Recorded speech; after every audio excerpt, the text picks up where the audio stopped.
last night at Virginia Tech, where they traditionally have struggled, and they're playing without that guy, and the struggles would continue. You'll find that they find open looks for R.J. Barrett, Jalen, and they could not knock them down. That's where Duke struggles, not knocking down three-point shots. 7 for 21 on the floor. Vitek did a terrific job of taking care of the ball as well. Exactly, and you get out in transition off those long misses. Another miss from Barrett here. He was 1 of 7 from the floor in the first half, just 4 points. Duke down 3 at halftime. Later, Duke still down 3. Barrett can't knock down the long-range shot, so take it to the hole. Tough shot here. Duke is within 1. Later, we're tied at 59, and Virginia Tech would hit big shots all night long. How about Wabisa Beatty with a corner 3, and Tech is up by 3. Now, under 5 minutes to play, Virginia Tech's lead is 5. Kerry Blackshear, look at the move, sending Cam Reddish flying. Blackshear was balling, 23 points, 10 boards, big-time slam right there. Played all 40 minutes for them. Hokies up 7. Duke not going away. Just over 2.5 to play. Marquise Bolden playing with 4 fouls. But look at him, still aggressive down low. Goes up and 3. Ensuing Duke possession. Do they have an answer? Yeah, they get a pretty good look here, Jay. Cam Reddish, this is the shot they want. Doesn't get it to go. Blackshear gets the rebound on the other end now. Virginia Tech is going to look to put it away. They don't get it to go, but you mentioned it. Blackshear playing hard all night long, gets a big offensive board, and in the end, it is Vitek, a winner again. Let the celebration begin. 77-72. Let's hear from the Dukies. Cam Reddish. Obviously, we're used to having Zion down there. He gives us everything we need, and we're trying to adjust, without having him. And day by day we're getting there, but hopefully he'll be back soon. You want to go through things where you don't have to make all these adjustments, but we've had to make a number of them. Overall, our kids have done a good job with them, and it's just that time of the year where you get worn down. Our guys played hard, man. They played hard and tough, and they didn't lose. Virginia Tech won. There's a big difference. Virginia Tech won a tough game. Should be pointed out that Duke has lost in Blacksburg now 3 straight years, so this shouldn't be a stunner. The Hokies made it tough for Duke to get out in transition. They had just 9 transition points after averaging a Division I best 21.7 per game in their first 27. So let's take it to the table here. And again, Maria, you're sort of my personal Duke expert now. That's what I'm here for. I feel like you've been embedded with them for the last 2 weeks. So you hear him say we're getting worn down. You see R.J. Barrett struggling last night. What can you tell us?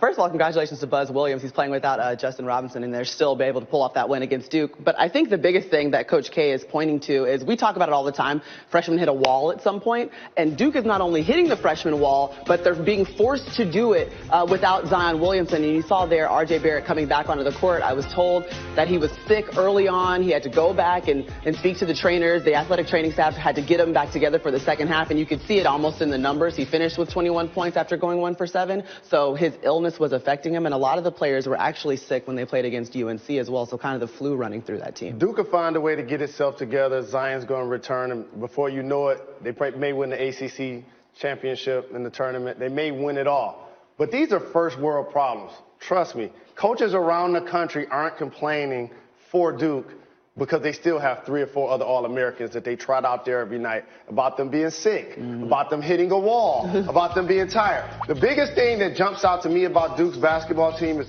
where's Trey Jones?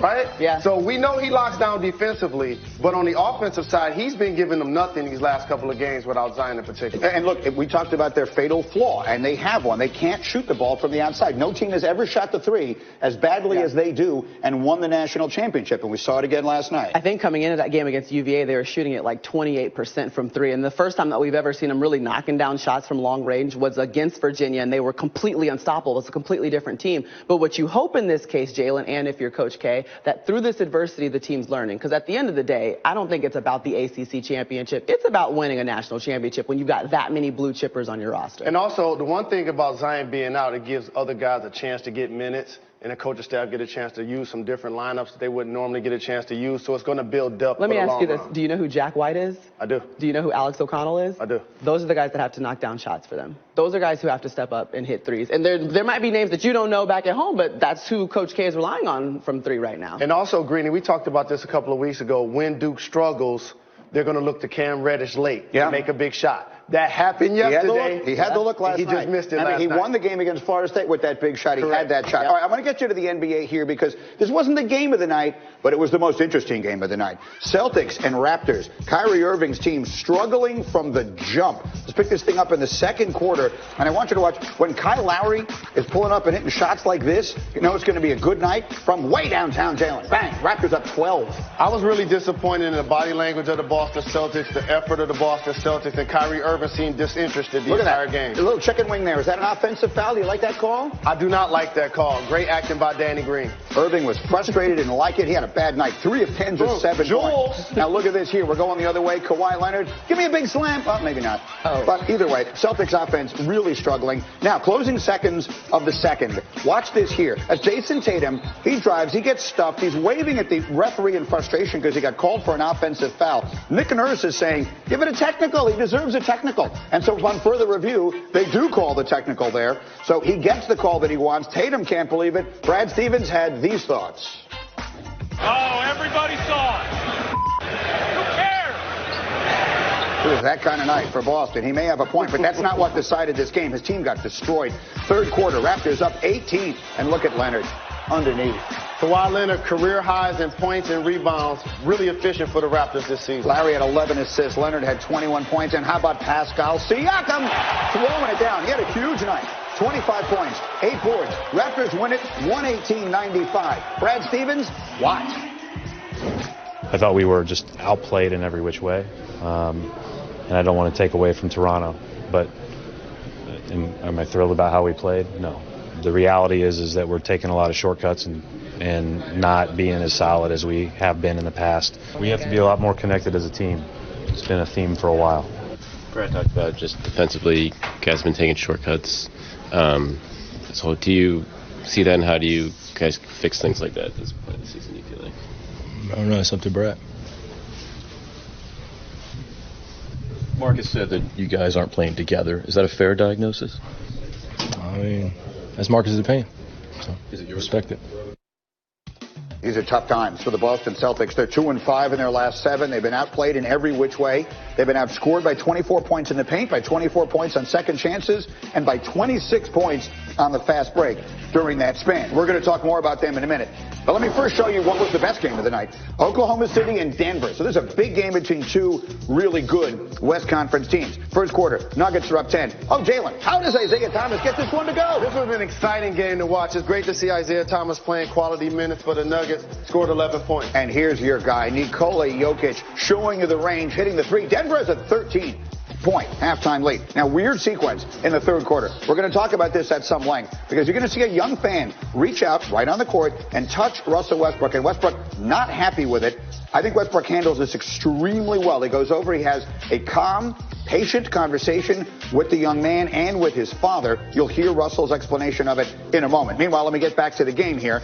Closing seconds of the third quarter, Paul George throws that up and good, though he was not having a good night. Thunder down 13 after 3. Paul George had just 12 points in the first 3 quarters. In the fourth, he would heat up. Thunder trying to make a comeback. Paul George, step back. Yes, he finished with 25. Thunder get within 8, and they're still coming. We're tied at 97, just over 6 minutes to go. This time, Westbrook, 22 points, 14 rebounds. The Thunder have the lead. Later in the fourth, your Nuggets, Jalen, trailing by 1. Jamal Murray, clutch. They need it from the corner, and he gets it. The Nuggets have built out depth, Greeny. You see Will Barton playing well to go with Jokic. Malik Beasley playing quality minutes. Murray had 20. And how about the nice feed from Jokic here? He's so skilled. Another 3 for Murray. Nuggets up by 6. Thunder now down 6 just over a minute to go. Westbrook is going to turn it over.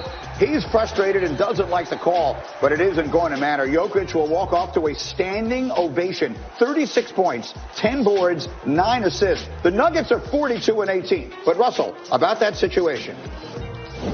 He hit me, so I told his dad, just be careful, man. You can't have your son just hitting random people. I don't know him, he don't know me, so just let him know, you know what I'm saying, just gotta control your kids. It's that simple. You're responsible for his kid. Watch the game, sit there, have fun, enjoy it.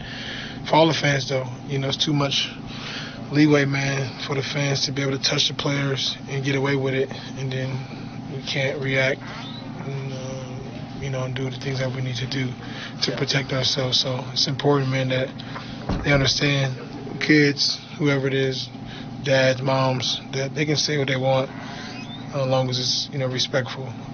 But the touching to me, is off limits. You don't know it's a kid, right, when it first happens? Nah. Then I turn around and I see it's a kid. But initially, you don't know that. But you can't do that. I can't, what I'm going to do, hop in the stands. So, but it's got to be some type of rule or some type of boundary set that you can't allow that. All right, so I'll just say I think personally Russell handled that perfectly. I mean, extraordinarily Totally agree. well. Maria, now again, you are always in these arenas. You're right down there on the court and you're seeing this interaction. What's your perspective on what you see there last night? First of all, it seems like the seats are creeping closer and closer and closer to the court as you're able to sell more courtside seating. But, I mean, my initial reaction is that he's right. I mean, there should be some boundaries and rules. Or if a fan does touch a player, then maybe you need to be escorted out. And at the end of the day, you're there to watch them. I know it's like you seem like it's a spectacle or something, but they're not animals you can pet necessarily. Just because they're playing in a game doesn't mean that they deserve to be touched if you come near them. I understand protecting yourself, but he handled it correctly, and I think that this is a great lesson for every fan to learn that that's not appropriate. I think this is an isolated incident. I don't think there's room for anyone to panic. I think the fan and player interaction in the NBA is what separates that league from the NFL in particular. You can have that personal experience, which is why the NBA players' popularity trumps those in every other sport, and it's not even close. But remember, Boogie got a technical for tossing a shoe out near fans. Right. They did rescind that, and we will talk about that. Right. But what I would say is, to your point, if that isn't a kid, then I would be in favor of having the fan thrown out. You touch a player, you're sitting on the court. I get it, but there has to be a line, Jalen. You cannot. I can't just reach out and say, hey, good job out there, as an adult. If it's a kid, I'm willing to give a little leeway. It works both ways. Because let me tell you like this. When we're up 20 and I'm 8 for 8 from the floor and I'm falling out of bounds and fans want to high-five me and touch me, I don't mind then. Right. So at the same time, there are thousands and thousands of basketball games being played. This doesn't always take place. Okay. Now, Russell had a situation in Denver previously with a fan, and it was a little more contentious because it was an older fan. It was a hostile situation. But overall, the player-fan interaction in the NBA is the absolute best in professional sports, and it's not even close. No debating that. All right, very quickly, and we're going to have more time and Zach Lowe in here a little later to get more into Boston, but the Celtics just got waxed last night. You hear the comments afterwards. Kyrie, give me a quick assessment on what's going on with Boston. Quick assessment. I sat at this desk a few weeks ago and said, regardless of the standings, regardless of the records, the Lakers don't look like a playoff team. I'm sitting here today. The Celtics ain't making the conference finals. It ain't happening. We talking about words like connected, shortcuts, not playing together. Kyrie would look disinterested. And I also said, Kyrie not coming back to Boston next year. He not going back to Boston next year. So that's my short soliloquy about what you have to answer to your question. They won't make the conference finals. This will be Kyrie's final year there. I don't know that I need more than that, candidly. That's awfully good. We'll have Zach Lowe in here, and we'll talk a little more, because right now, they look like a mess, right? Yeah. I mean, the Celtics and the look like a reaction mess. that Kyrie has to everything is like, oh, that's on Brad Stevens. Oh, that's the opinion of Marcus Smart. Like, I will not be commenting on anything else here. Exactly. If we need to be more connected as a team, I'm not going to connect any of those dots for you. Let's let that be David Fizdale's problem next year. Kyrie wants to come be with the Knicks. Again, we'll have much more basketball as we go, but let me get you now.